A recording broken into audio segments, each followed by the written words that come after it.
दोस्तों आज छत्रपति शिवाजी महाराज की जयंती है और आज उनकी जयंती पर आप सभी को ढेर सारी शुभकामनाएं। दोस्तों आज हम बात करेंगे कि छत्रपति शिवाजी महाराज एक आदर्श राजा कैसे थे।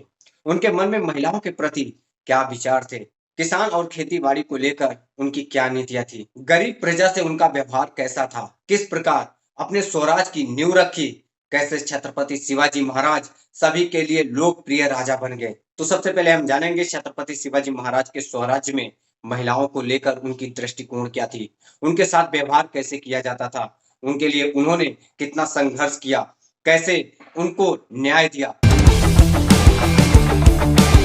शिवाजी महाराज के युग और तानाशाही के पूरे दौर में महिलाओं की प्रतिष्ठा और विशेषकर गरीब महिलाओं की इज्जत का कोई मूल्य नहीं था।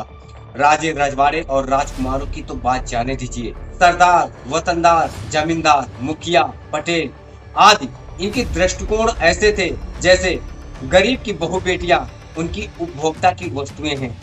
दिन दहाड़े उनकी इज्जत लूटी जाती थी और उनका फरियाद की अपेक्षा कहीं पर नहीं की जाती थी। एक दिन एक गरीब किसान की जवान बेटी का दिन दहाड़े सबके सामने अपहरण हो जाता है और वो अपहरण करने वाला ग्राम प्रमुख पटेल था। उस पटेल ने सबके सामने दिन दहाड़े उस बच्ची का अपहरण किया, उसे अपमानित किया, उसके साथ बलात्कार किया। अपमानजनक जीवन जीने से अच्छा उसने मौत को सही समझा।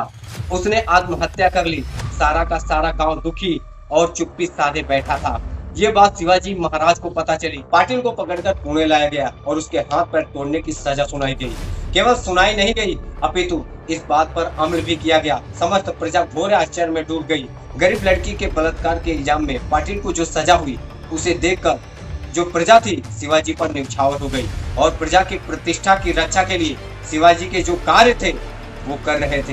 ये पहली बार था कि किसी राजा के शासनकाल में किसी उच्च जाति के व्यक्ति को सजा हुई थी, उसको हाथ पैर तोड़ने की सजा सुनाई गई थी, सिर्फ एक गरीब किसान की बच्ची के साथ बलात्कार करने के लिए। जिनके बलबूते पर शासन चलाना है उनके ठेकेदारों पर दया माया ना दिखाने के लिए कठोर न्याय निष्ठा की आवश्यकता थी और वो थी सिर्फ शिवाजी के पास में। इसीलिए प्रजा उनके कार्य में सहयोगी थी। आज भी गांव देहात और शहरों में भी गरीब प्रजा की बहु बेटियों के साथ अत्याचार होते हैं, बलात्कार होते हैं, लेकिन शिवाजी के उत्तराधिकारी कहलाने वाले और उठते बैठते शिवाजी के नाम की माला जपने वाले क्या कर रहे हैं?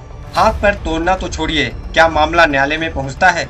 अत्याचारी जितना बड़ा ठेकेदार, जितना बड़ा धनवान होता है, उतनी जल्दी उसकी रिहाई होती है या फिर उसकी गिरफ्तारी भी नहीं होती। इसलिए जनतंत्र में शिवाजी को याद किया जाता है। राजा और पाटिल वाली घटना कोई अपवाद नहीं है, ऐसे बहुत से उदाहरण है। सन 1678 में सकूजी गायकवाड़ नाम के सेनापति ने बेलवाड़ी किले को किलेबंदी कर ली, मतलब घेर लिया, और उस किले की किलेदार सावित्रीबाई देसाई नाम की एक महिला थी।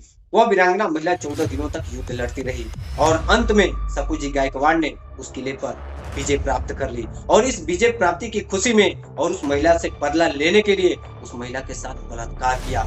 और ये बात जब छत्रपति शिवाजी महाराज को पता चली तो वो क्रोधित हो उठे। उन्होंने अपने ही सेनापति की आंखें निकलवाकर उसे जन्म भर के लिए कैद में डलवा दिया। कारण क्या था? बस कारण ये था, शिवाजी मानते थे कि महिलाओं की प्रतिष्ठा बिना किसी भेदभाव के कायम रहनी चाहिए। शिवाजी महाराज के समय यह भी प्रथा थी कि युद्ध में जाते समय हिंदू और मुसलमान, राजे रजवाड़े, दास दासियां, नाचने गाने वाली आदि ऐसे अपने साथ ले जाते थे। दूसरे प्रदेश की महिलाओं को गुलाम बनाने और उन्हें भ्रष्ट करने का चलन था। ऐसे समय में यह सख्त निर्देश जारी किया गया कि युद्ध जाते समय दास दासियों, नाचने गाने वालों को साथ ले जाना मना है। किसी भी महिला को दासी बनाया जाना सहन नहीं किया जाएगा। 21वीं शताब्दी के द्वार पर खड़े भारतीय प्रगतिशील और न्यायप्रिय भारत में आज भी महिलाओं के साथ बलात्कार हो रहे हैं और उन बलात्कारों को अनदेखा करने वाले बल्कि बलात्कारियों को शरण देने वाले शिवाजी के नाम पर जयगान करते हैं और अपने आप को शिवाजी का उत्तराधिकारी बताते हैं। सोचिए, अगर आज शिवाजी होते तो इन भक्तों के साथ कैसा व्यवहार करते आप सोच भी नहीं सकते।